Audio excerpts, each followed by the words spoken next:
Para change करके it is the electric flux, it is the measures of electric field line, it is the measures of electric field line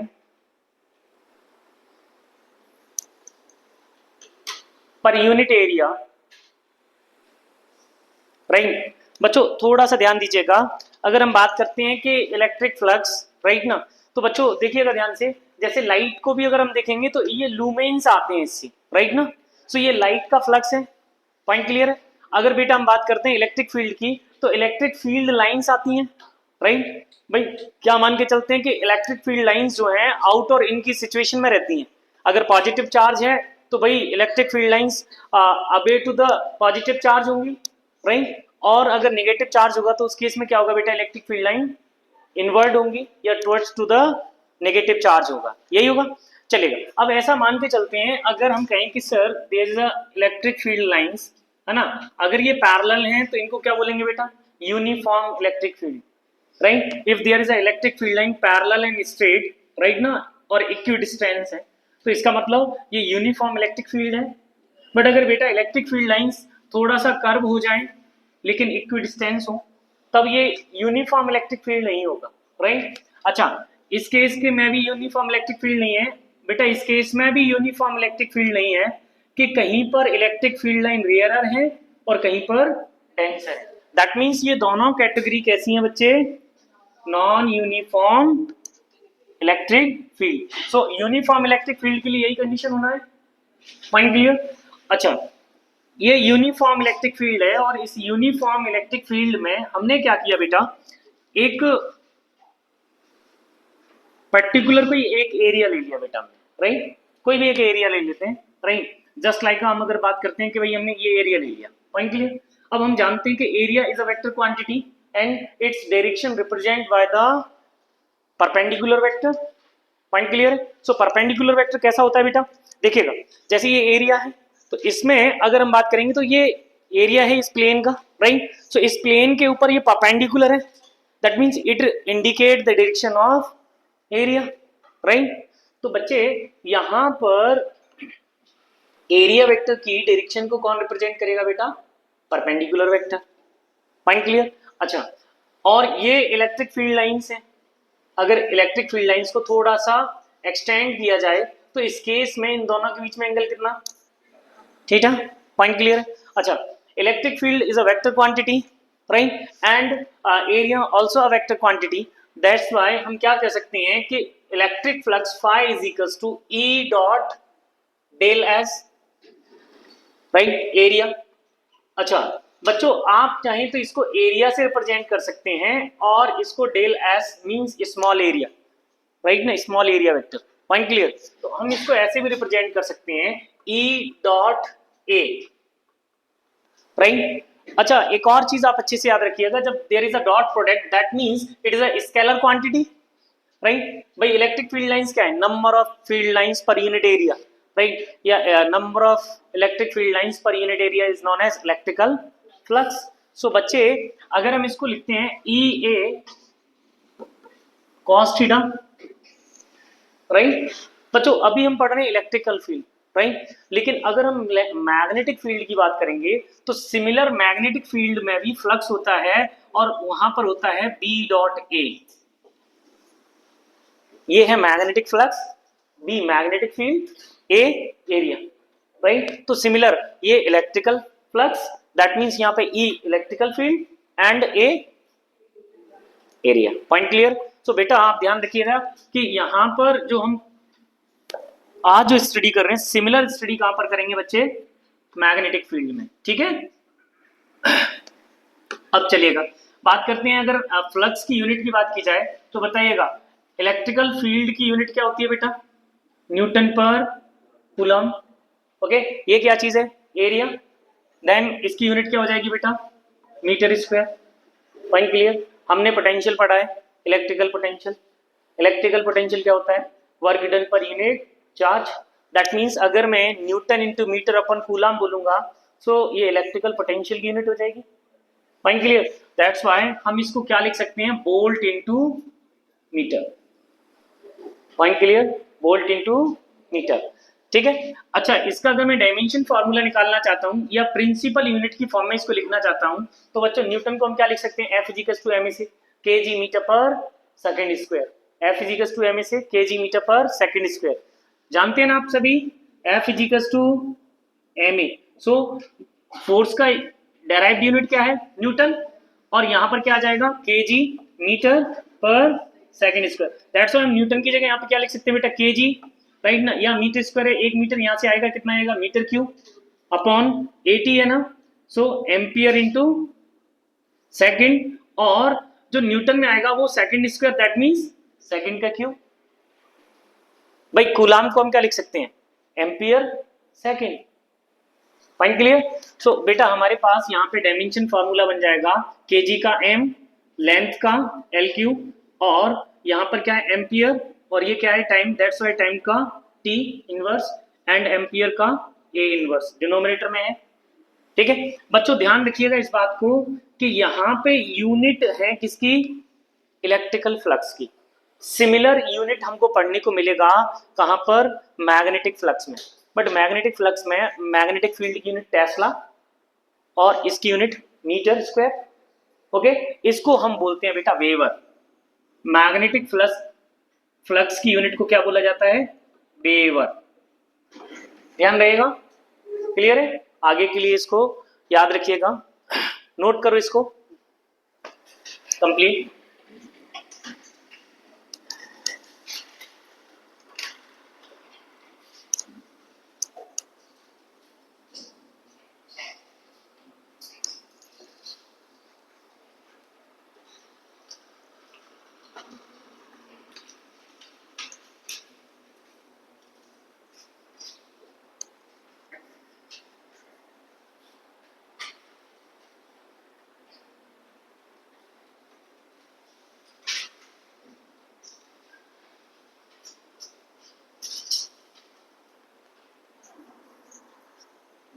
हाँ भाई,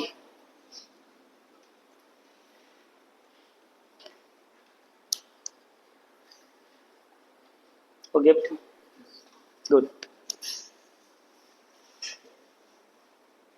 लो ये proper design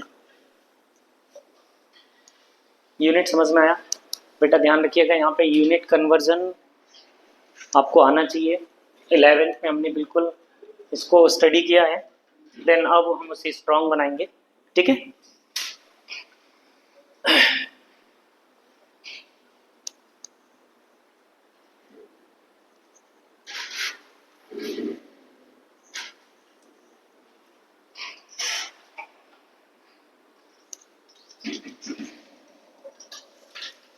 electrical flux is a scalar quantity, right?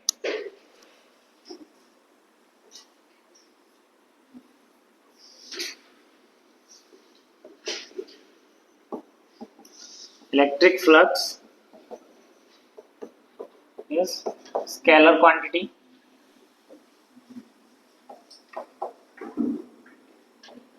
Right, scalar quantity है। अब बच्चों अगर हम बात करते हैं यहाँ पे कि डॉट प्रोडक्ट है सर, और डॉट प्रोडक्ट में हमने देखा electrical field and area and cos theta, right ना। इन तीनों पर डिपेंड करेगा बेटा फाई का वैल्यू। फाई मैक्स कब होगा, when theta 0, right, that means cos theta 1, right, और फाई मिनिमम -1, राइट। बात समझ में आ रही है, कॉस की वैल्यू 1, 0, -1 पॉसिबल है कि नहीं है। ठीक है, तो यहीं से अगर बेटा हम बात करते हैं फाई मैक्स, तो बच्चे फाई मैक्स होगा ई ए, हेयर थीटा की वैल्यू कितनी बेटा 0, दैट मीन्स कॉस थीटा कितना होना चाहिए यहाँ पे 1। बच्चों ये चीज आपको क्लियर होना चाहिए कि यहाँ पे थीटा 0 है, दैट मीन्स सिचुएशन क्या होगी, electric field perpendicular to the plane होगा। इलेक्ट्रिक फील्ड कैसा होगा बेटा, परपेंडिकुलर टू द प्लेन। जैसे आप इसको थोड़ा सा ध्यान दीजिएगा, देखो जरा, ये हमारे पास एक प्लेन है जिसमें एक छोटा सा ये हॉल है सर्कुलर, राइट। अगर इस सर्कुलर हॉल में हम बात करते हैं कि कोई इलेक्ट्रिक फील्ड लाइंस मैक्सिमम का पास हो सकती हैं, जब इलेक्ट्रिकल फील्ड लाइन इसके परपेंडिकुलर आएंगी मैक्सिमम इलेक्ट्रिकल फील्ड लाइन पास हो सकती है। लेकिन बच्चों अगर हमने इसको इंक्लाइन कर दिया इस टाइप से और हॉरिजॉन्टल इलेक्ट्रिकल फील्ड लाइंस आ रही हैं, तो horizontal electric field lines minimum होंगी। और अगर इस केस में यही सरफेस ऐसा हो जाए और इलेक्ट्रिकल फील्ड लाइंस इसके पैरेलल आए, दैट मींस इस हॉल से निकलने वाली इलेक्ट्रिक फील्ड लाइंस कितनी, जीरो। बात समझ में आ रही है कि नहीं भाई? हॉल कैसे है, राइट, वर्टिकल, और फील्ड लाइन कैसी है, हॉरिजॉन्टल। दैट मींस इस केस में अगर हम कहें कि इलेक्ट्रिकल फील्ड और प्लेन आपस में कैसा हो जाए, पैरेलल, तो फ्लक्स कितना होगा, जीरो। Point clear. लेकिन अगर प्लेन एंड इलेक्ट्रिकल फील्ड आपस में परपेंडिकुलर होंगे उस केस में क्या होगा बेटा? पॉइंट क्लियर है कि नहीं? इस चीज को ध्यान रखो। तो यहां मैक्स इलेक्ट्रिकल फील्ड के लिए theta is equal to zero, ये बात आपको क्लियर होना चाहिए बेटा। देखो जैसे मैं आपसे कहता कि भाई ये मेरे पास एक प्लेन है, ओके, और ये फील्ड लाइंस हैं, ठीक है। सो अगर ये इलेक्ट्रिकल फील्ड लाइंस हैं और इसका जो परपेंडिकुलर वेक्टर है वो भी इसी डायरेक्शन में है, दैट मींस इन दोनों के बीच में कितना angle, theta is equal to zero, ठीक। और theta is equal to zero होने पर कॉस थीटा की value max, sine and cos की वैल्यू कितनी होती है, मैक्स वैल्यू 1। पॉइंट क्लियर है, राइट। अगर बेटा मैं बात करता हूं phi minimum, right, so phi minimum भाई हम कह सकते हैं कि भाई अगर जीरो पॉसिबल है और माइनस ई ए पॉसिबल है, यहां पर ये मैग्नीट्यूड लेंगे बेटा, क्या लेंगे, magnitude. If theta is equal to 90 degree, और इस केस में if theta is equal to 180 degree, 180 में -1, राइट, और 90 के केस में वैल्यू क्या आ जाएगी, जीरो। Point clear. भाई वर्क डन भी तो स्केलर क्वांटिटी है कि नहीं है, work done is scalar quantity, और वहां पे भी हमने देखा था कि F dot D means force and displacement का डॉट प्रोडक्ट होता था। दैट्स व्हाई हम कहते हैं वहां पर कि work done may be positive, negative and zero. Point clear.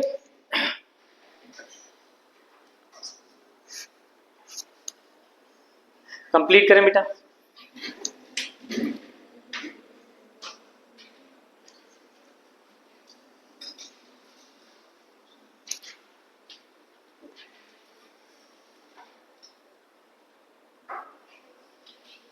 क्या हुआ बेटा?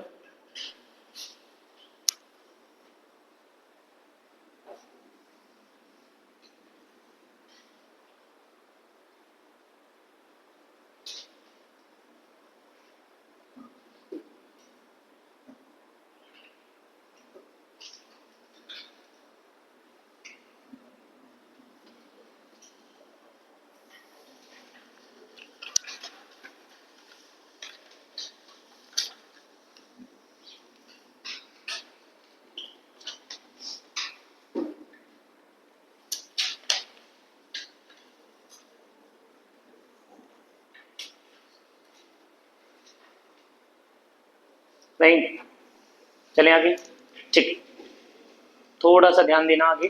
देखो बेटा, देयर इज अ बॉडी और क्लोज बॉडी, राइट ना। अब हमने इस बॉडी को इलेक्ट्रिकल फील्ड में रखा हुआ है ना, locate in any uniform electrical field, okay बच्चों, यूनिफॉर्म इलेक्ट्रिकल फील्ड है, राइट। अब आप ध्यान दीजिएगा कि अगर हम बात करते हैं यहाँ पर इस पोजीशन पे, तो इस पोजीशन में जो फ्लक्स होगा वो फ्लक्स कैसा होगा बेटा, इन वाला होगा, और इन फ्लक्स कैसा है यहाँ पर, नेगेटिव। भाई नेगेटिव चार्ज के कारण जो फ्लक्स होगा, जो फील्ड लाइंस होती हैं वो इनवर्ट टू द चार्ज होता है, राइट। और पॉजिटिव चार्ज पर इलेक्ट्रिक फील्ड लाइन क्या होती हैं, आउटवर्ड कंडीशन में अवे टू द चार्ज होता है, राइट। सो बेटा यहाँ ध्यान दीजिएगा, यहाँ पर इलेक्ट्रिकल फ्लक्स जो है इन हो रहा है, सिमिलर वे में यहाँ पर इलेक्ट्रिकल फ्लक्स क्या है बेटा, आउट हो रहा है। Point clear. दैट्स व्हाई अगर हम बात करते हैं flux total is equal to flux in plus flux out. Point clear. लेकिन बच्चों हम अच्छे से जानते हैं कि अगर इन फ्लक्स होगा दैट मीन्स नेगेटिव, राइट, और अगर आउट फ्लक्स होगा दैट मीन्स पॉजिटिव। भाई मैंने इसको बोला flux in -5 plus flux out +5, right, that means total flux कितना हो गया बेटा मेरे पास? 0। मीन्स जितनी इलेक्ट्रिकल फील्ड लाइंस इनलेट हुई उतनी यहां से एग्जिट हो रही है, आउट हो रही है। दैट मीन्स इस बॉडी से निकलने वाला टोटल फ्लक्स क्या? 0। पॉइंट समझ में आ रहा है? Point clear. सो इन वाले फ्लक्स को नेगेटिव ट्रीट करेंगे बच्चों और आउट वाले फ्लक्स को पॉजिटिव ट्रीट करेंगे। लेकिन अगर ये सिचुएशन आती है कि जितनी फील्ड लाइंस इन हो रही हैं उतनी ही फील्ड लाइंस आउट हो रही हैं, दैट मीन्स यहां पर जो फ्लक्स होगा टोटल उस बॉडी से अटैच, राइट ना, या उस बॉडी से कनेक्टेड, वो कितना होगा? 0। Point clear. बनाइए डायग्राम।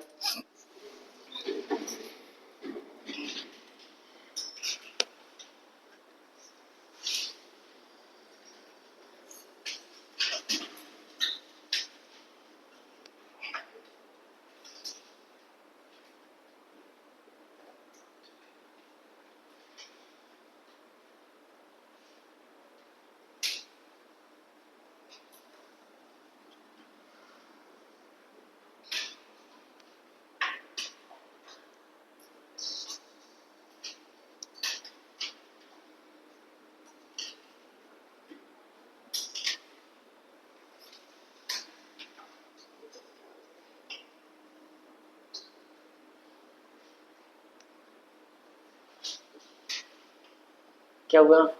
क्लियर।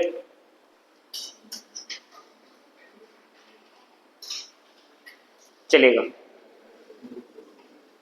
नोट करके पॉइंट लिखेंगे। The flux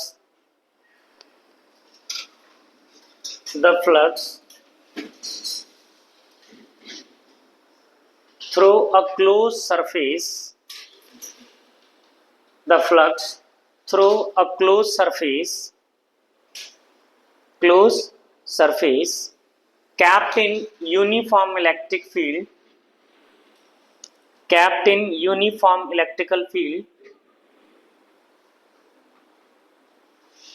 the flux through a closed surface capped in uniform electrical field is 0.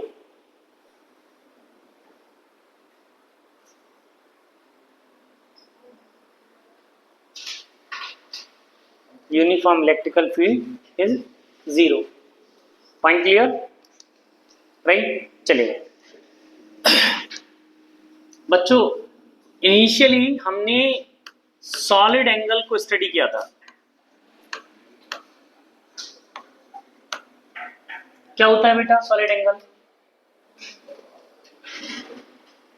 Solid angle बच्चों, सॉलिड एंगल हमको मालूम था कि सॉलिड एंगल को हम राइट रिप्रेजेंट करते हैं, राइट। अब अगर हम बात करें कि सॉलिड एंगल क्या होगा, del upon R square. That means एक कॉनिकल शेप हम लेते हैं और कॉनिकल शेप को एक पॉइंट पर मिला देते हैं। बेसिकली हम सॉलिड एंगल को कैसे डिफाइन करते थे कि हमने क्या किया था कि एक स्फीयर लिया और उस स्फीयर पर एक स्क्वायर बनाया जितनी इसकी रेडियस है, राइट, और उस एज का स्क्वायर बनाने के बाद इन सभी कॉर्नर्स को, स्क्वायर के सभी कॉर्नर्स को सेंटर पे हमने क्या किया बेटा, मीट कराया। उस केस में जो एंगल यहां पर 3 डायमेंशनल बन रहा था उसी को हमने क्या बोला था, सॉलिड एंगल। पॉइंट क्लियर है? तो बेटा हमने सॉलिड एंगल को हमने बोला कि भाई रेडियस कितनी, आर, राइट, और इसका एरिया कितना बेटा, ए या डेल ए। दैट मीन्स हम बोलते थे कि del A upon R square is a solid angle, right ना। सो एरिया और आर स्क्वायर का जो रेशियो है वो किसको रिप्रेजेंट करता है यहाँ पे, सॉलिड एंगल को। पॉइंट समझ में आ रहा है? तो बच्चों यहाँ थोड़ा सा ध्यान दीजिएगा। अगर मैं एक काम करता हूं कि मैंने यहाँ पर एक कॉन लिया बेटा, ओके, सो कॉन जब मैंने लिया तो भाई इस कॉन में इस कॉन में अगर मैं देखूं कि यहां पर सॉलिड एंगल बना हुआ है भाई, अगर ये सॉलिड एंगल है तो भाई यहां पर भी एरिया डेल A1 और यहां से यहां तक की रेडियस कितनी R1।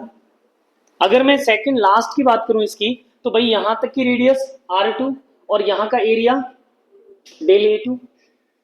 क्या इन दोनों एरिया के लिए जो सॉलिड एंगल है वो सेम है कि नहीं है भाई? आई से जो हम आई विजन एंगल बनाते हैं राइट ना, वो 3 डायमेंशनल होता है भाई। हम किसी भी बॉडी को अगर यहां से देख रहे हैं तो दैट मीन्स वो 3 डायमेंशनल शेप में हमारी आई रेज जा रही होंगी।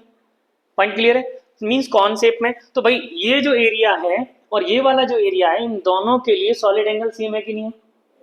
बस डिफरेंस क्या है कि भाई इसका एरिया कम है तो भाई आर भी तो कम है भाई, इसका एरिया लार्जर है देन रेडियस भी लार्जर है। तो भाई यहां से solid angle is equal to क्या आ जाता है, area upon R square. Concept clear है? बस इसी कॉन्सेप्ट का हमको यूज करना है किसके लिए बेटा? इलेक्ट्रिकल फील्ड लाइंस के लिए। ठीक है, नोट करें इसको। सॉलिड एंगल यूनिट क्या होती है सॉलिड एंगल की? स्टेरेडियन। Very good.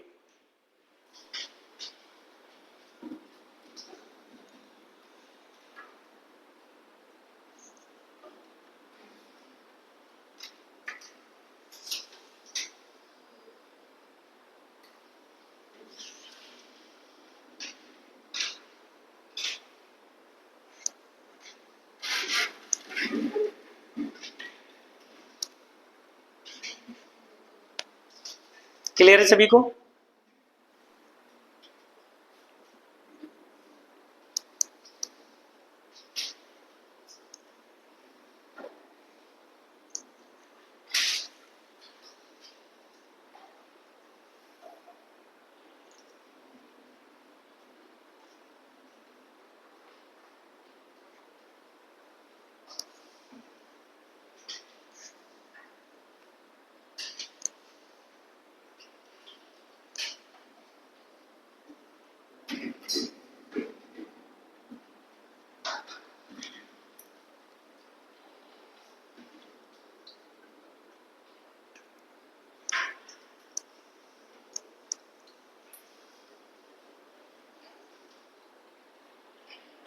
हो गया बेटा?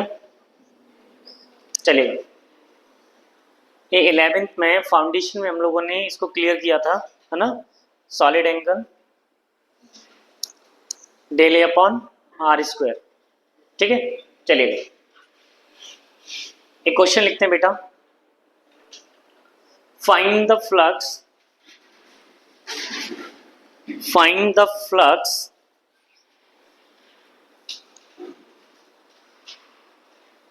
find the flux through a closed surface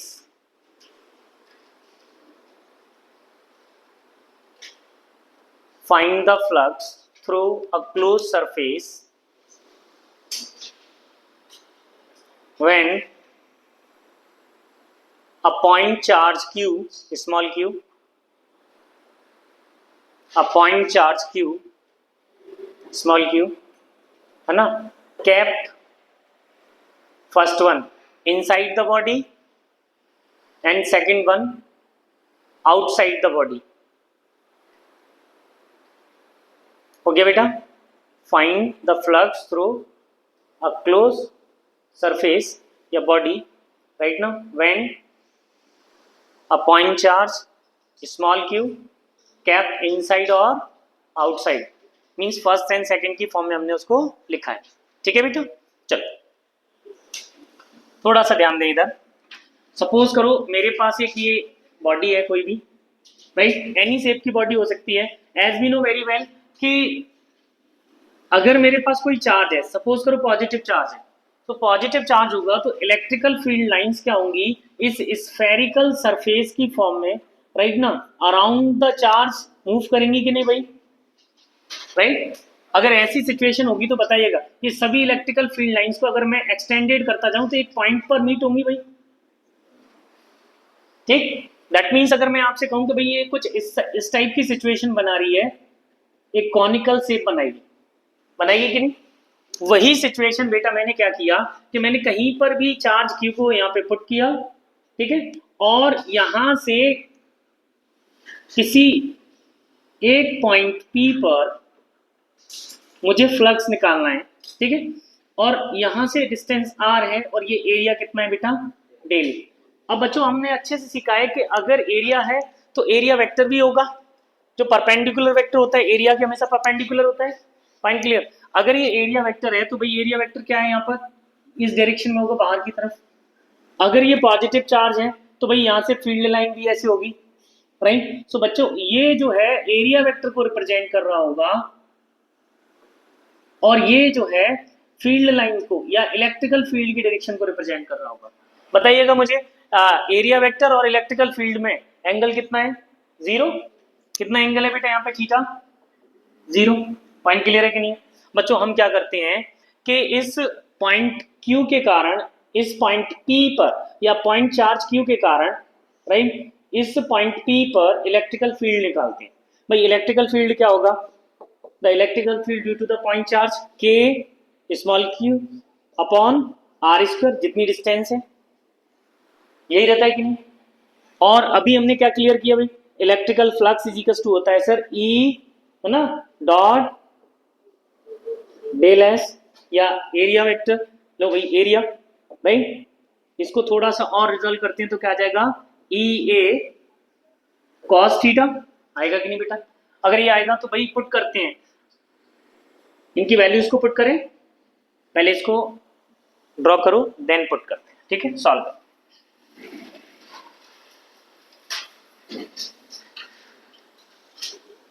क्या हुआ ना भैया, मोहन घर कहां पर है बेटा, धरती पर। चल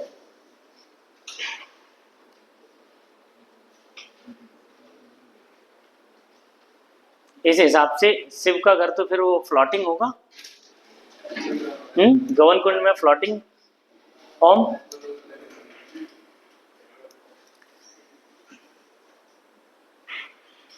चलिए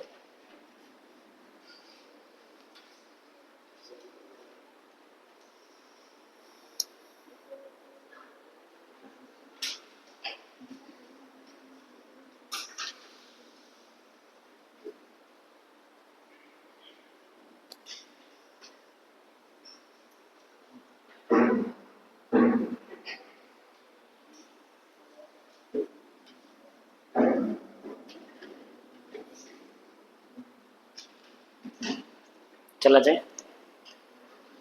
चलेगा। वैल्यू पुट करते हैं बेटा, flux phi is equal to E की वैल्यू कितनी है, K Q upon R square, and area कितना है बेटा हमारे पास, ए या डेल ए। भाई स्मॉल है ना, आप ध्यान दीजिएगा यहाँ पे एरिया कैसा है बेटा, स्मॉल है, तो भाई फाई भी क्या कर लेते हैं, del phi is equal to, भाई यहाँ हम क्या करते हैं डेल फाई, अगर डेल फाई करेंगे तो डेल ए आएगा, K Q upon R square into del A. बच्चों आप ध्यान दीजिएगा, के क्यू अगर मैं यहाँ पे करता हूं del A upon R square, del A upon R square, बताइएगा मुझे del A upon R square किसको रिप्रेजेंट कर रहा है, सॉलिड एंगल को, राइट। अगर एरिया स्मॉल है दैट्स वाई यहाँ पे सॉलिड एंगल भी स्मॉल होगा। और अगर कोई बॉडी है तो क्लोज बॉडी क्या होगी, 3 डायमेंशनल, और भाई 3 डायमेंशनल में टोटल सॉलिड एंगल कितना होता है, 4 पाई। भाई टोटल सॉलिड एंगल कितना होगा किसी बॉडी का, 4 पाई। Point clear. तो बच्चे यहाँ पर हम क्या करेंगे कि ये डेल फाई है, दैट्स वाई इसको फाई बनाने के लिए हमें इंटीग्रेशन करना है, और इंटीग्रेशन में जो कांस्टेंट है उसको बाहर निकाल लें, ठीक है। और del A upon R square को क्या लिख सकते हैं भाई, सॉलिड एंगल। भाई स्मॉल है दैट्स वाई सॉलिड एंगल भी स्मॉल होगा, राइट। और अगर हम यहाँ पर सरफेस का या क्लोज सरफेस का टोटल इंटीग्रेशन करते हैं तो इस टर्म को हम क्या बोलेंगे, 4 पाई। क्या बोलेंगे बेटा, 4 पाई। दैट मीन्स यहाँ पर आ गया के Q into 4 pi. As you know very well कि वन अपॉन के को क्या बोल सकते हैं बेटा, 1/4 पाई एप्सिलॉन नॉट। के की वैल्यू क्या है, हमने इलेक्ट्रोस्टैटिक की स्टार्टिंग में ही सीखा था कि भाई के की वैल्यू एसआई यूनिट में कितनी होती है, 1/4 pi epsilon naught is equal to 9 × 10⁻⁹, ठीक है। और बेटा ये एसआई यूनिट में है, सीजीएस में क्या होता है बच्चे 1, सीजीएस में ये सब टर्म क्या हो जाती है 1। पॉइंट क्लियर है, ध्यान रखना। अच्छा ये भी आपको ध्यान रखना है कि यहाँ पर कैपिटल के जो होता है वो डाइलेक्ट्रिक कांस्टेंट होता है, ठीक है। मेटल के लिए डाइलेक्ट्रिक कांस्टेंट की वैल्यू कितनी, इंफिनिटी, याद है कि नहीं है। वाटर के लिए कितनी 80, राइट ना। ग्लास के लिए 5.6 और 6, याद है कि नहीं है, ध्यान रखिएगा इसको, ठीक है। तो बच्चों यहाँ पे जब हमने वैल्यू पुट किया तो देखो हमारे पास क्या रिजल्ट आ रहा है। So five is equal to आ गया मेरे पास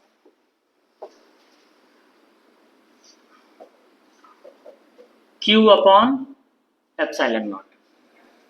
बेटा यही वो रिजल्ट है जिसका यूज गॉस थ्योरम में किया गया है, राइट ना। या यही वो रिजल्ट है जो गॉस थ्योरम को इंडिकेट करता है, गॉस थ्योरम को रिप्रेजेंट करता है ना।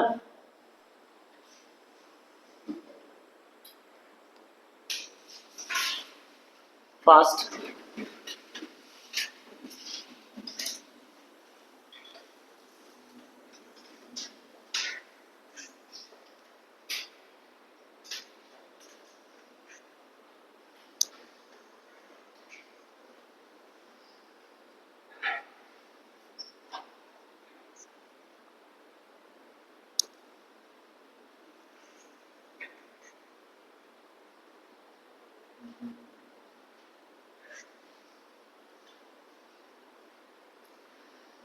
Q upon epsilon not. बच्चों क्या फ्लक्स की वैल्यू चार्ज की लोकेशन पे डिपेंड कर रही है, कोई इंडिकेशन है लोकेशन का, नहीं। मींस चार्ज क्लोज सरफेस के कहीं पे भी हो सकता है इनसाइड, ठीक है, लेकिन होना कहाँ चाहिए इनसाइड, राइट। दूसरा क्या ये डिस्टेंस पर डिपेंड कर रहा है, बॉडी के साइज पर डिपेंड कर रहा है। मींस ये it may be sphere, it may be cylindrical, it may be any type, है ना, क्यूबॉइड, क्यूब, कुछ भी हो सकता है। दैट मीन्स किसी भी बॉडी का flux when charge inside the body will be Q upon epsilon not, ठीक है। It means it is not depend on the shape, size and distance and location of charge inside the body, ठीक है। तो इस point को note करके लिखेंगे बेटा, लिखें the flux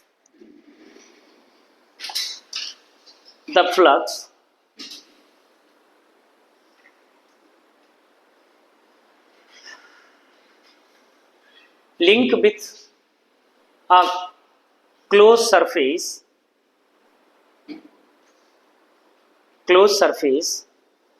when charge inside the body या inside the surface, when charge inside the surface do not depend on the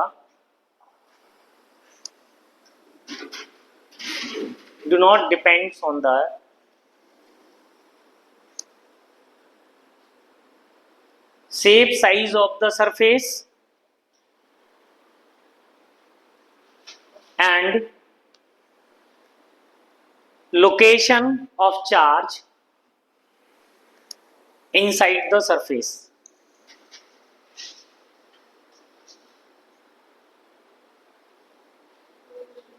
location inside the surface. चलिए इसी क्वेश्चन की सेकंड सिचुएशन क्या है, when charge kept outside the surface. चलेगा, हमने surface बना लिया, ठीक है बेटा, और हमने चार्ज को आउटसाइड लोकेट कर दिया, ठीक। अब जब हमने चार्ज को जब आउटसाइड लोकेट किया है तो भाई चार्ज से जो इलेक्ट्रिकल फील्ड लाइन प्रोपेगेट होंगी, राइट, उनकी सिचुएशन क्या होगी बेटा, सिमिलर कॉनिकल शेप होगी, ठीक है। हमने क्या किया, हमने यहां पर टू एरियाज मान लिए, डेल A1 और ये देखिएगा ये इन वाली सरफेस पर और ये आउट वाली सरफेस पर, डेल A2। भाई यहां से यहां तक की रेडियस या डिस्टेंस R1 और इसके लिए बेटा R2 ले लिया। पॉइंट क्लियर, बताइएगा। इस चार्ज के कारण यहां पर जो फ्लक्स होगा वो कैसा होगा, फ्लक्स इन, राइट, और यहां पर जो फ्लक्स होगा वो फ्लक्स क्या होगा बेटा, फ्लक्स आउट। समझ में आ रही है बात, बताइएगा इस बॉडी से लिंक टोटल फ्लक्स कितना, five one plus five two या five in plus five out, यही होगा। तो बच्चों हमने क्या किया, five total is equal to five in plus five out. अब देखिएगा यहाँ पे इसको बना लीजिएगा पहले, है ना, ड्रॉ करो इसको, उसके बाद इसके बारे में बात करते हैं।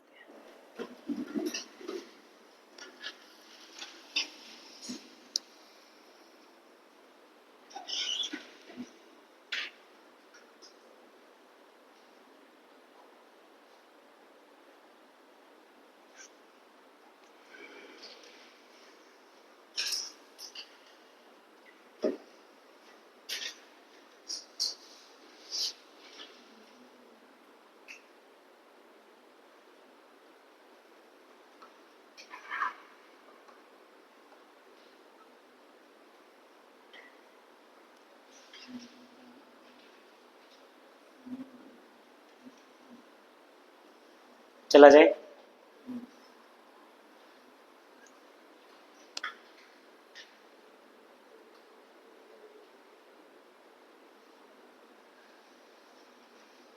बच्चे बातें नहीं, चल देखिएगा बेटा यहाँ पे परपेंडिकुलर वेक्टर की बात करते हैं। भाई ये हमारे पास एरिया है, राइट, आउटर एरिया है, दैट्स व्हाई देखिएगा ध्यान दीजिएगा, अगर ये एरिया है तो देखिएगा इसका ये परपेंडिकुलर वेक्टर है, दैट मीन्स परपेंडिकुलर वेक्टर की डायरेक्शन कहाँ है, आउटवर्ड, है कि नहीं, ऐसा कुछ है कि नहीं, राइट। अच्छा, इलेक्ट्रिकल फील्ड लाइन की डायरेक्शन क्या है, वो भी इसी डायरेक्शन में है, ठीक है। अच्छा, अगर मैं इस एरिया की बात करता हूं तो बेटा देखो इस एरिया को सबसे पहले देखो, ये एरिया ऐसा है कि नहीं, समझ में आ रही है, जैसे बॉडी में अगर हमको एरिया यहाँ पे बनाना है तो सरफेस पे एरिया इस साइड होगा कि नहीं, दैट मीन्स इसका एरिया वेक्टर की डायरेक्शन क्या है, इधर है कि नहीं, right, towards to the charge. तो भाई ये एरिया वेक्टर की डायरेक्शन है और इलेक्ट्रिकल फील्ड की डायरेक्शन कौन सी है सर, इस डायरेक्शन में। बताइएगा दोनों के बीच में एंगल कितना है, यहाँ पर 180 और यहाँ पर एंगल कितना है 0, राइट। भाई यहाँ पर अगर मैं फ्लक्स इन की बात करता हूं तो फ्लक्स इन होगा सर E1, राइट, इनटू क्या आएगा A1 या डेल A1 कॉस 180, कॉस 180 कितना होता है -1, राइट। सिमिलर केस में यहाँ पे देखिएगा E2 इंटू क्या आएगा बेटा, ये डेल A2 और क्या आ जाएगा बच्चे यहाँ पे cos 0। अगर ये cos 0 आ गया तो बच्चों देखो जरा यहाँ पे ये माइनस आएगा कि नहीं, और अगर ये माइनस आएगा तो ये आएगा K Q upon R1 square into ये क्या आ जाएगा डेल A1 प्लस ये आ जाएगा के Q upon R2 square into बेटा क्या आ जाएगा डेल A2। बच्चों देखिएगा यहां पर जो ये टर्म है, ये वाली टर्म, ये किसको रिप्रेजेंट करेगी, सॉलिड एंगल को। और बच्चों इन दोनों एरिया के लिए सॉलिड एंगल कैसा है, सेम है। अगर सॉलिड एंगल सेम है, के क्यू ऑलरेडी कांस्टेंट है, दैट्स व्हाई इसकी टोटल वैल्यू कितनी आएगी बेटा 0। इसीलिए हमने टर्म लिखा कि भाई जब भी चार्ज आउटसाइड द बॉडी होगा तब उसका जो टोटल फ्लक्स होगा वो कितना होगा बेटा, या लिंक फ्लक्स कितना होगा 0, ठीक है, नोट करें इसको।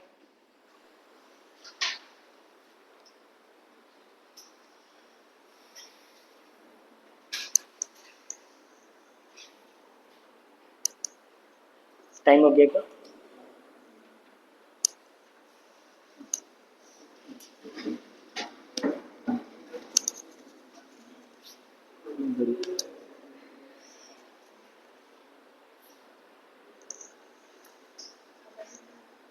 बैल कुछ जल्दी जल्दी हो गई, जाओ ठाकरे पता करके आओ क्या दिक्कत है, जाओ बेटा।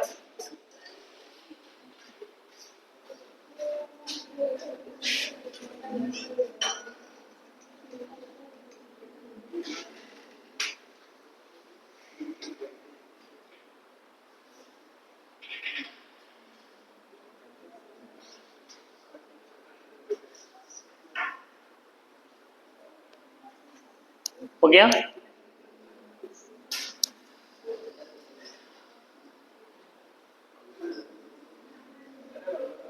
ठीक है, it means if charge kept outside the body then flux linked with the body will be zero.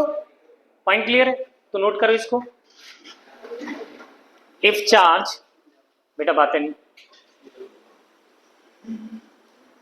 if charge outside the body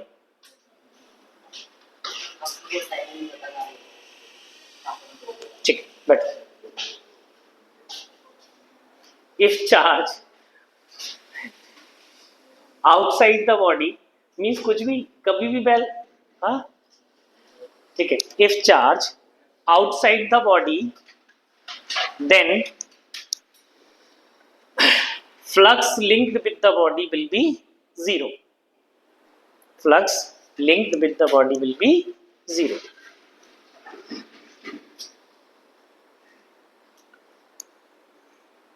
point clear है बेटा? चलिएगा, यहां पे हेडिंग डालेंगे Gauss theorem, GAUSS',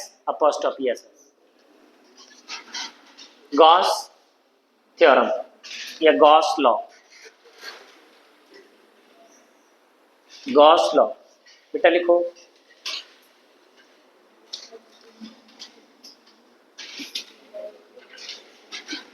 according to the Gauss, बेटा Gauss theorem कुछ नहीं था, गॉस थ्योरम ये रिजल्ट था बेटा, बस ये वाला. Flux is equal to Q upon epsilon naught, means flux linked with a body है ना is 1 upon epsilon naught times of Q, right, या charge enclosed by the body. चलिएगा, लिखें इसको, लिखें. According to the Gauss, according to the Gauss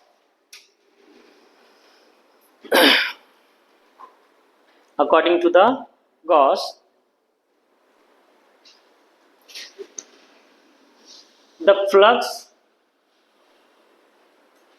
linked with a body, linked with a body, linked with a body is 1 upon epsilon naught times 1 upon epsilon naught times the total या net charge, the total or net charge enclosed by the body, enclosed by the body.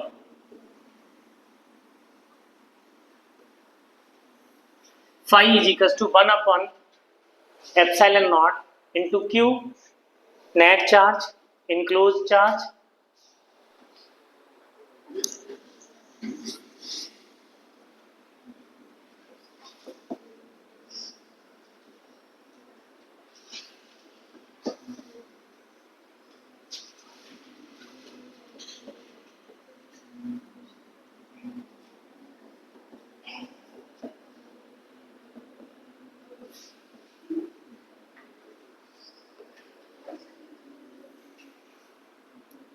Clear है बेटा?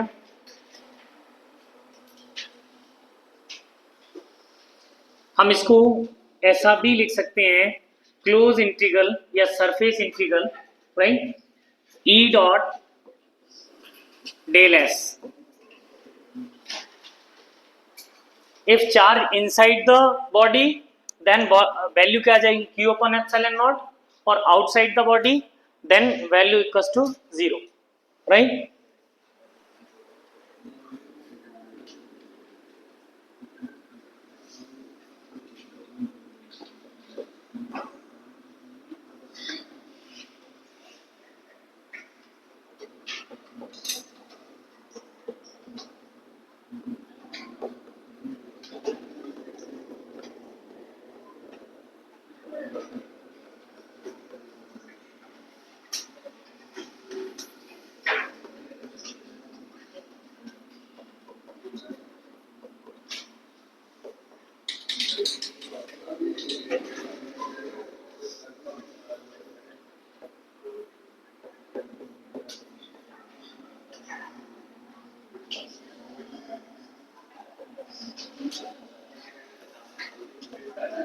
हाँ भाई, clear है?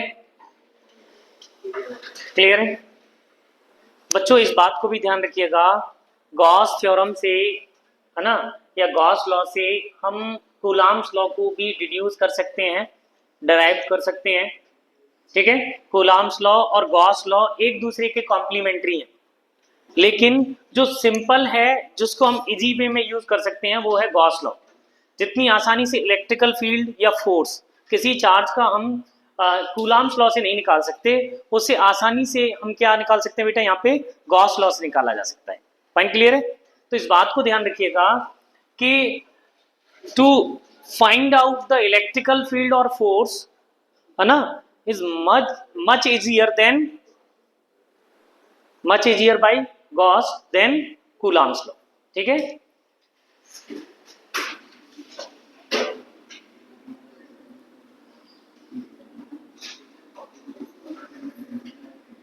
लिखेंगे इसको।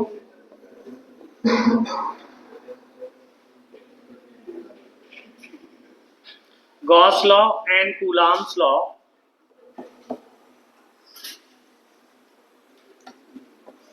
are complementary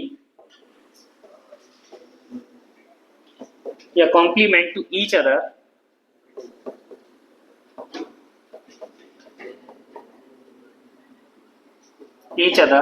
but to find out electrical field and electrical force, है ना,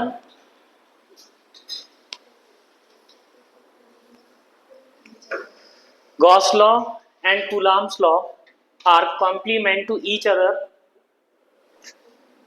but to find out the electrical field and electrical force, है ना, more easier या more easy by Gauss law। भाई मोस्टली केसेस में हम गॉस लॉ क्या है, ये कॉम्प्लेक्स बॉडी का भी इलेक्ट्रिकल फील्ड आसानी से निकाल सकती है भाई, क्योंकि फ्लक्स कांस्टेंट है सभी का, Q अपॉन एप्सिलॉन नॉट।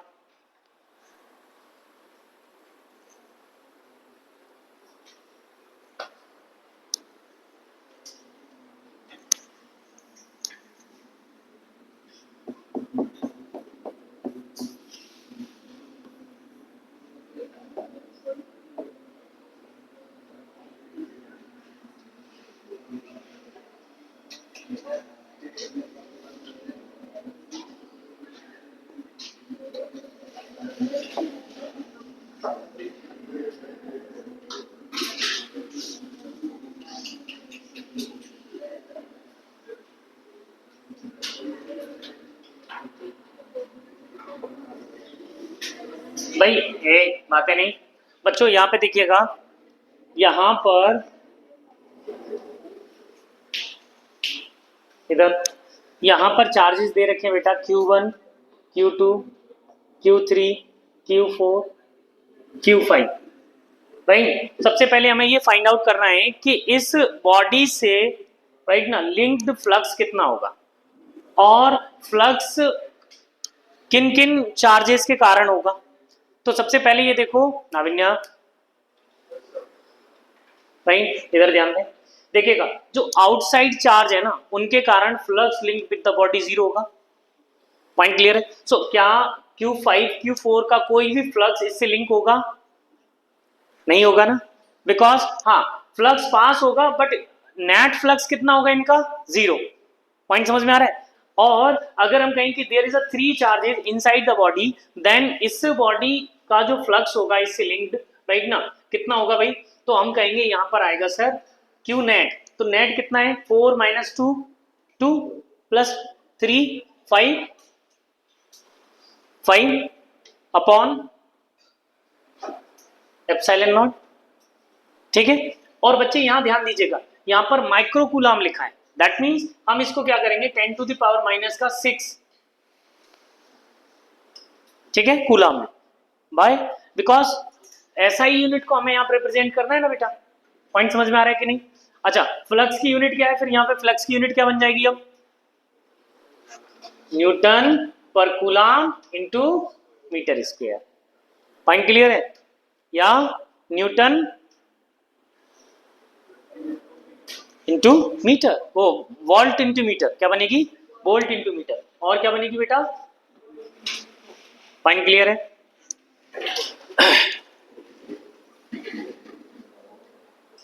इसको इस टाइप से भी मेंशन कर लेना बच्चे, है ना? Q1 Q2 Q3 upon epsilon not inside charge.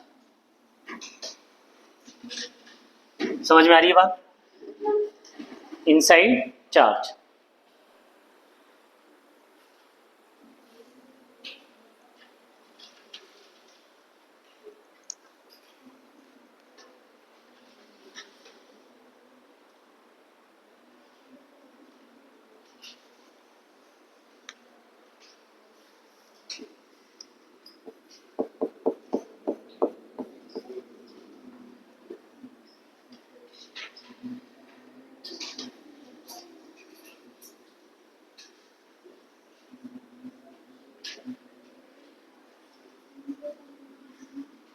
हो गया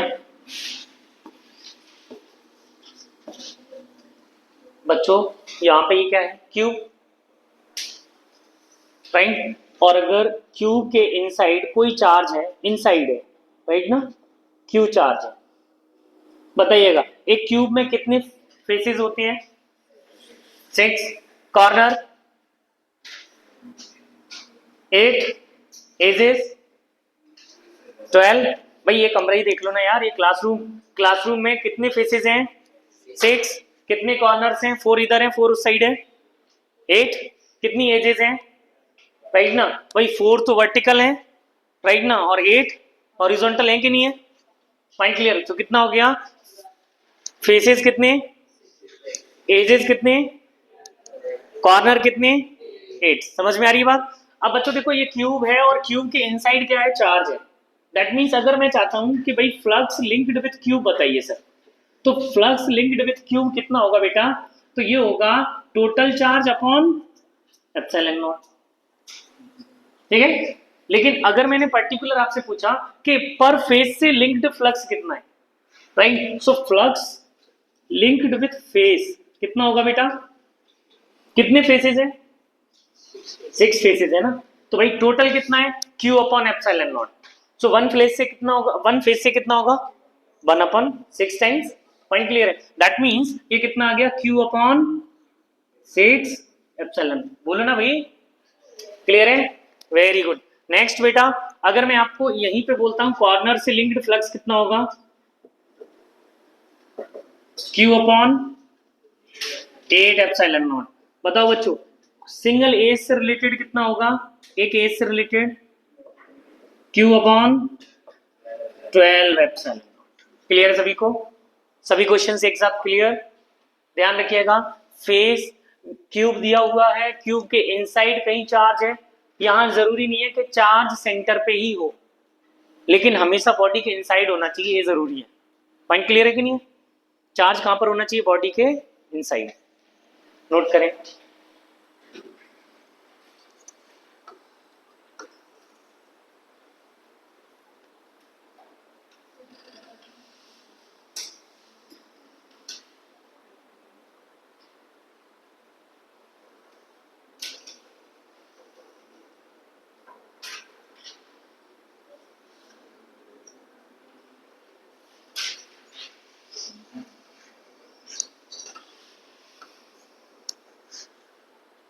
चले बेटा, देखो अभी मैंने चार्ज क्या है इस फेस पे रख दिया है, सिंगल फेस पे। ये क्यूब है, इस क्यूब के फेस पर किसको रख दिया बेटा अपन ने? चार्ज को। Point clear? अब ये फेस पर है ना, तो इनसाइड है ना आउटसाइड है? कैसी सिचुएशन है? ना इनसाइड है ना आउटसाइड है। और हमने गॉस थ्योरम में क्या सीखा है कि भाई जो चार्ज है कम से कम इनसाइड हो, जरूरी नहीं है मिडिल पे ही हो, जरूरी नहीं सेंटर पे हो। तो इसके लिए बेटा हम क्या करते हैं? तो बच्चे हम क्या करेंगे, इसको इनसाइड लाने के लिए इसके साथ में सेम साइज का एक क्यूब जो है इसके साथ अटैच कर दिया बेटा, मैंने एक छोटा सा क्यूब अटैच कर दिया जो इसके साइज का है। ठीक है, इससे होगा क्या कि भाई जब हमने इसको अटैच कर दिया, जैसे ध्यान रखिएगा, सपोज करो चार्ज यहां पर है इस सिचुएशन में, भाई इस सरफेस पर है, तो मैंने क्या किया, इस हैंड के साथ में एक हैंड अटैच कर दिया, दैट मीन्स अब चार्ज कहां पहुंच गया, इनसाइड। मैंने सिमेट्री बना ली कि नहीं। अब इस केस में क्या हुआ कि ये कितने फेसेस हैं क्यूब है बेटा, 2, राइट, 2 क्यूब है, तो इन दोनों से रिलेटेड फ्लक्स कितना होगा, Q upon epsilon not, right. लेकिन बेटा हम क्या चाह रहे हैं कि हमारे पास तो सिंगल था ना, तो सिंगल से रिलेटेड कितना हो गया, सिंगल क्यूब कितना हो गया, क्यू अपॉन 2 एप्सिलॉन, हाफ हो गया ना बेटा। पॉइंट क्लियर है कि नहीं है भाई, 2 से अटैच कितना है, Q upon epsilon not, than half से अटैच कितना होगा, Q upon 2 epsilon. Point clear, note करें।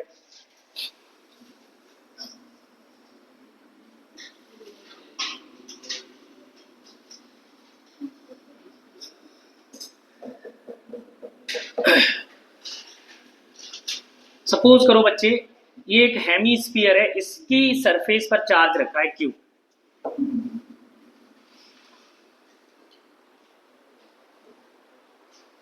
राइट, हेमीस्फीयर है, इसकी सरफेस पर क्या रखा है, चार्ज क्यू। अब इस सिचुएशन में कितना आएगा फ्लक्स, हम क्या करेंगे भाई, ये हाफ है, अगर इसके ऊपर हाफ को ऐड कर दें तो टोटल से कितना, क्यू अपॉन एप्सिलॉन नॉट, तो इस अकेले से कितना, Q/2 एप्सिलॉन नॉट या Q अपॉन 2 एप्सिलॉन नॉट होगा कि नहीं। मींस हम क्या करेंगे कि यहां पर एक हाफ को अटैच कर देंगे सर, ठीक है। सो भाई Q टोटल, फ्लक्स टोटल कितना हो गया, Q अपॉन एप्सिलॉन नॉट, इसीलिए हेमीस्फीयर का कितना हो जाएगा बच्चे, Q upon 2 epsilon, Q upon 2 epsilon.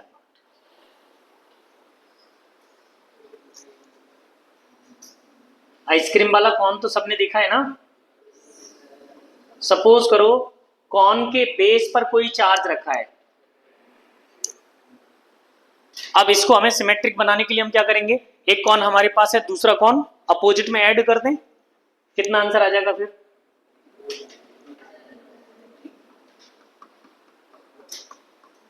बताएं बेटा, Q upon 2 epsilon not, mean सभी के answer Q upon 2 epsilon not ही चल रहे हैं अभी तक, है ना। वेरी सो सिंगल कौन से अटैच आ जाएगा बेटा, 2 एप्सिलॉन नॉट। नोट कर लिया बेटा, आपस में बातें कर लो तुम लोग।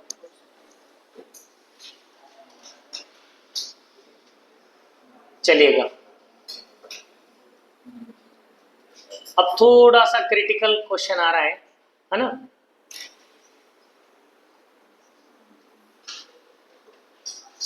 बेटा इंजीनियरिंग में आपकी ये इमेजिनेशन बिल्कुल क्लियर हो जाएगी, राइट। कैसे, क्योंकि यहाँ पे engineering drawing, machine drawing, electrical drawing, right, and building drawing को हम जब सीखेंगे तो हमारे लिए आसान होगा, ठीक है, फास्ट।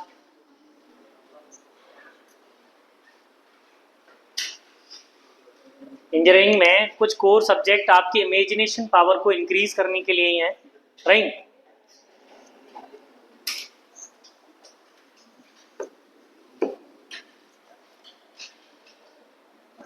हो गया, चलो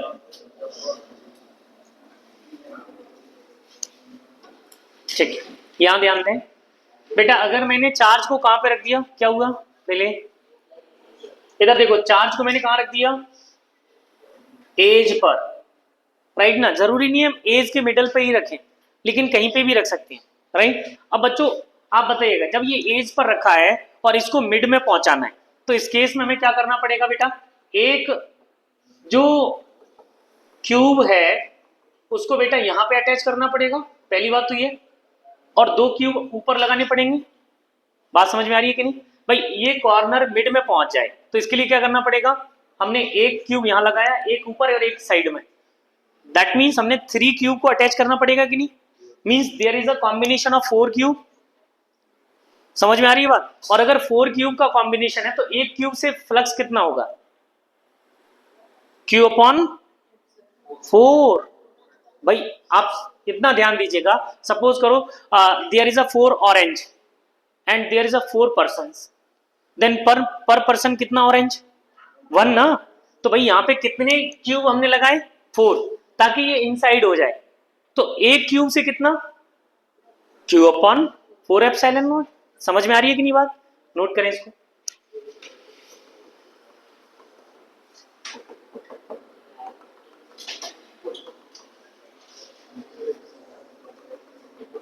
फास्ट ड्रॉ करें बेटा, एक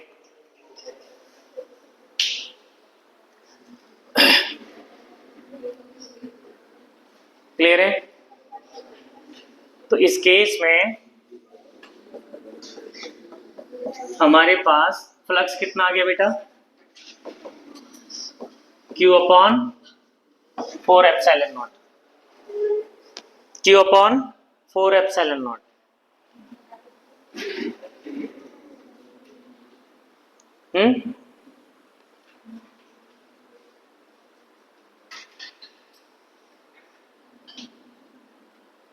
और अगर क्यू अपॉन 4 एप्सिलॉन नॉट है तो मुझे एक बात बताइएगा, इस क्यूब की कितनी एजेस बाहर होंगी, भाई इनसाइड जो है 1 और 2 होंगी ना, ये और ये इनसाइड होंगी, रिमेनिंग 4 कहां पर होंगी, आउटसाइड। दैट मीन्स अगर इसी केसेस में मैंने फेस का पूछ लिया, ये किसका है, क्यूब का, और 5 टोटल कितना है, क्यू अपॉन एप्सिलॉन नॉट। तो बेटा अगर मैंने 5 फेस पूछ लिया एक फेस से, तो there is a 4 face outside the combination. कितने फेस आउटसाइड है, 4 फेसेस है ना। दैट मीन्स हम यहां पे क्या कर सकते हैं, क्यू अपॉन, भाई 4 का और डिवाइड दे दो, देखिएगा ये 2 फेसेस जो हैं 1 और 2 ये इनसाइड होंगे इस कॉम्बिनेशन के, तो आउटसाइड कौन सा है, 1 2 3 4, रिमेनिंग इनसाइड जो है। Fine, clear.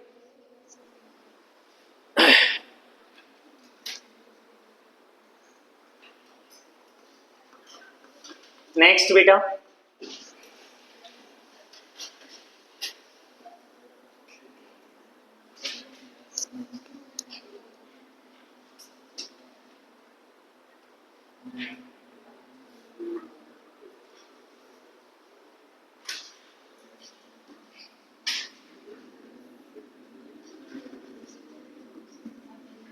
चलिए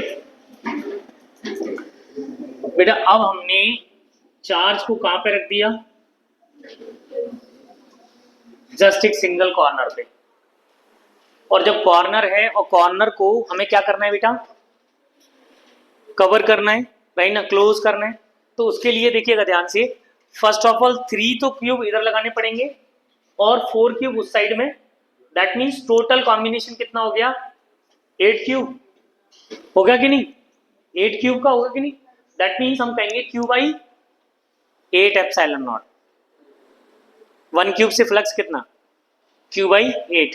बच्चों इस कॉर्नर को मिडिल या इनसाइड पहुंचाने के लिए हमको 1 क्यूब यहां लगाना पड़ेगा, सेकंड इधर, थर्ड इधर, राइट, और रिमेनिंग 4 बैक साइड में, राइट। तो भाई बैक साइड में रिमेनिंग 1 2 3 एंड 4 और रिमेनिंग 4 बैक साइड में। तो ये कॉर्नर कहां पहुंच जाएगा, इनसाइड द बॉडी। और जब इनसाइड द बॉडी ये कॉर्नर पहुंच जाएगा तो उस केस में flux related to the cube कितना हो जाएगा बेटा, Q upon 8 epsilon, Q upon 8 epsilon naught. और यहीं अगर मैं 1 फेस की बात करूंगा तो कितना, क्यों, हाँ केवल 3 फेसेस बाहर रहेंगे क्योंकि ये कॉर्नर का क्यूब होगा, राइट। इस वाले में 4 फेसेस बाहर थे, यहां पर 3 फेसेस, 1 2 एंड 3 है ना, आउटसाइड, ब्लो साइड और ये फ्रंट साइड, तीन ही बाहर रहेंगे, है ना भाई। इसके पीछे भी तो है ना 4 भाई, 4 और 4, 4 4 का कॉम्बिनेशन है मेरे पास, ठीक है। आप इसको ऐसे देख सकते हैं,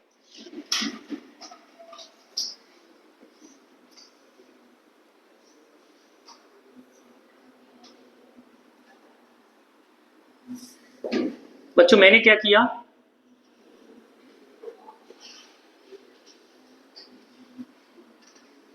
ऐसे, राइट। अब देखिएगा कितने हैं ये, हमारे पास अकेला ये है सिंगल वाला, ये इसका ब्लो और इसका फ्रंट, ये तीन ही फेस दिख रहे होंगे। रिमेनिंग 1 2 3 4 5 6 7, है ना, और लास्ट कॉर्नर का 8, राइट। तो दैट मीन्स हमने 7 को इसमें अटैच किया है ना बेटा, इसीलिए हमारे पास जो ओपन रहेंगे आउटसाइड में रहेंगे वो कितने होंगे, 1 2 3, ठीक है। एक इस साइड से देख पाएंगे, एक ब्लो साइड से और एक फ्रंट साइड से। इसीलिए अगर बेटा मुझसे यहाँ पे कहा जाए कि एक फेस से रिलेटेड कितना, तो भाई Q upon 8 epsilon not upon 3, that means Q upon epsilon not. Fine, clear. कोई भी प्रॉब्लम अगर आती है तो एक बार डिस्कस करें दोबारा से, ठीक है। घर पे एक आपके पास वो होगा ना क्यूब, मैचिंग क्यूब, राइट ना, बस उसको फॉलो अप करते चलिएगा, आसान है ये, ठीक है बेटा, चलिएगा।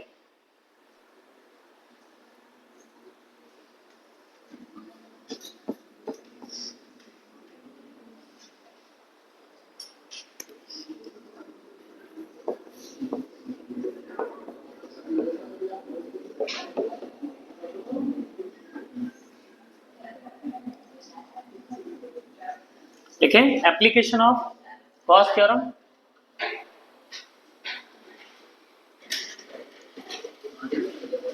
बेटा कितना स्लो हो रहा हूँ,